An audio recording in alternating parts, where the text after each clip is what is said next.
Hi hello అస్సలం అయికం welcome back to our channel Aisha's kitchen and blogs. ఈరోజు అయితే ఒక క్విక్ అండ్ టేస్టీ ఈజీ రెసిపీతో మీ ముందుకైతే వచ్చేసాను. ఇదొక లంచ్ బాక్స్ రెసిపీ అండి.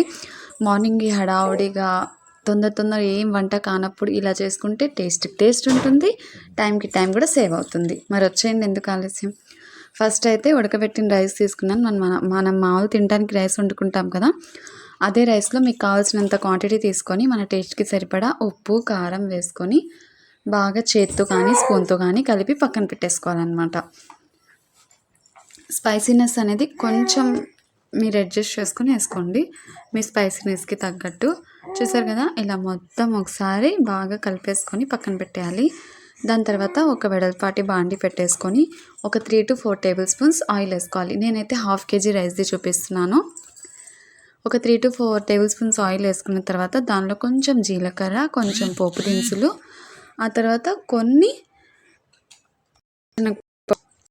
పల్లీలు, కాజు, బాదాం, ఎనీ డ్రై ఫ్రూట్స్ అయినా వేసుకొని ఫ్రై చేసేసుకోవచ్చు. దాని తర్వాత కొంచెం కరివేపాకు వేసి ఫ్రై చేసి ఒక 2 మీడియం సైజ్ ఉల్లిపాయల్ని సన్నగా అంటే పొడుగ్గా తరిగి వేసేసుకోవాలన్నమాట. అదే ఆయిల్లో వేసి కొంచెం ఫ్రై చేయాలండి.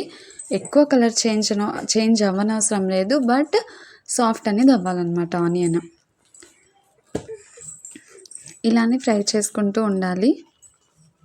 చూసారా, మనకి కొంచెం కలర్ అయితే చేంజ్ అయింది. అప్పుడే మనం ఒక మీడియం సైజు 2 టమాటాలని సన్నగా పొడుగ్గా కట్ చేసుకొని అవి కూడా వేసేసుకొని ఫ్రై చేసేసుకోవాలి. ఇక్కడ టమాటా కూడా చాలా సాఫ్ట్గా అయిపోవాలన్నమాట.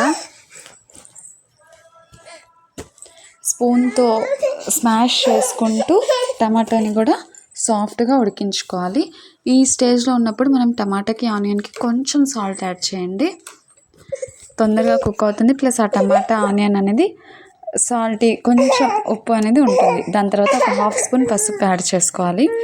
వేసుకొని మొత్తం ఫ్రై చేసిన తర్వాత ఇప్పుడు 1 స్పూన్ వచ్చేసేసి అల్లం వెల్లుల్లి పేస్ట్ అండి. ఇది మెయిన్. అల్లం వెల్లుల్లి పేస్ట్ వేసి బాగా ఫ్రై చేయాలండి. అది పచ్చివాసన అంతా పోయి మొత్తం మంచి అరోమా అనేది వచ్చేస్తూ ఉండాలి.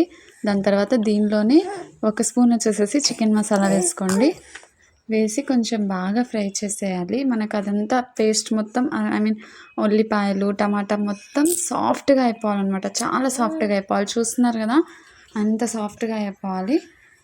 అంత బాగా ఫ్రై అయిన తర్వాత ఇప్పుడు నెక్స్ట్ ఏం చేయాలంటే, మనం ఆల్రెడీ కలిపి పెట్టుకున్నాం కదా రైస్లో, ఉప్పు కారం మొత్తం కలిపి పెట్టుకున్నాం కదా, ఆ రైస్ తీసుకొచ్చి దీనిలో వేసేసుకోవాలి.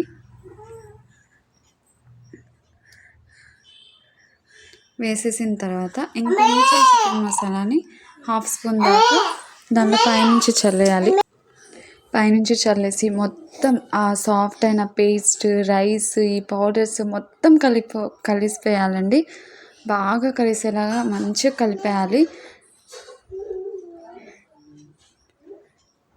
మొత్తం కింద నుంచి ఆ పేస్ట్ మొత్తం బాగా రైస్కి మొత్తం పట్టేసేయాలన్నమాట.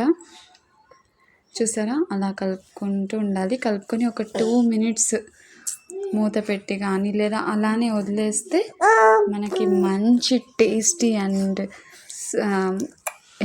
స్పైసీగా ఉంటుంది, కొంచెం టేస్టీగా ఉంటుంది, క్విక్గా అయిపోతుంది అనమాట. బాక్స్లో వేసేసి లంచ్ బాక్స్లో పైనుంచి కట్ చేసిన ఆనియన్స్, కొత్తిమీర వేస్తే ఇది క్రంచీగా, అది సాఫ్ట్గా, రైస్ చాలా టేస్టీగా ఉంటుందండి. పిల్లలు చాలా ఇష్టపడి తింటారు. ఒక్కసారి ఇలా ట్రై చేయండి. నచ్చితే ఒక చిన్న లైక్ ఇచ్చి please subscribe my channel. Thank you for